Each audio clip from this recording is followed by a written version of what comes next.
Jangan biarkan 3 serangkai ini menyebabkan hubungan katil kita menjadi gangguan.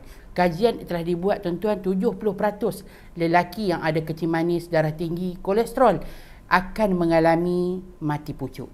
3 serangkai ini menyebabkan punca utama akan berlakunya mati pucuk itu tuan-tuan. Bila gula tinggi, saraf dan juga salur darah mula akan rosak.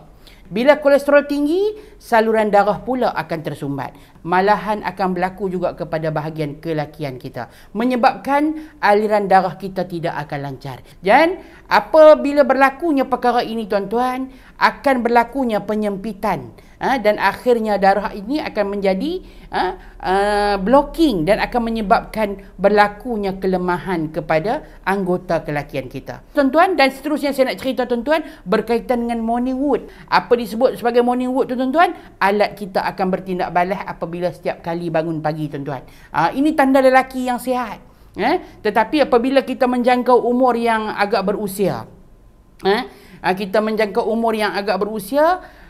alat kita tidak lagi bertindak balas pada waktu pagi tuan-tuan. Dah lagi tidak berfungsi tuan-tuan bila waktu pagi. Dan bukan hanya sekadar itu saja tuan-tuan, malahan nafsu pun makin hari makin hilang dan makin hari makin berkurang. Jadi dengan inilah kita menyarankan kepada tuan-tuan untuk menggunakan produk Madu Libya. Kerana produk Madu Libya ini dapat meningkatkan tenaga dan juga antioksidan serta melawan segala sel-sel yang merosakkan di dalam tubuh badan anda. Kat Ali ada membantu juga untuk meningkatkan testosteron secara semula jadi.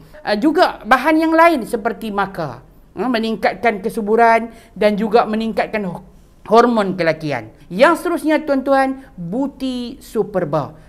Iaitu bantu untuk melancarkan aliran darah tuan-tuan serta menguatkan sistem saraf dalam tubuh badan tuan-tuan, terutamanya pada bahagian kelakian kita. Gabungan ini telah membuktikan ramai yang mengalami masalah mati pucuk dan juga ramai yang mengalami masalah kencing manis, darah tinggi, kolesterol dan sebagainya dapat diatasi dan dapat mengembalikan hero Malaya ataupun lelaki sejati. Dapatkan Madu Libya berwajah baru untuk rasai kesan yang lebih baik serta lebih padu daripada sebelum ini.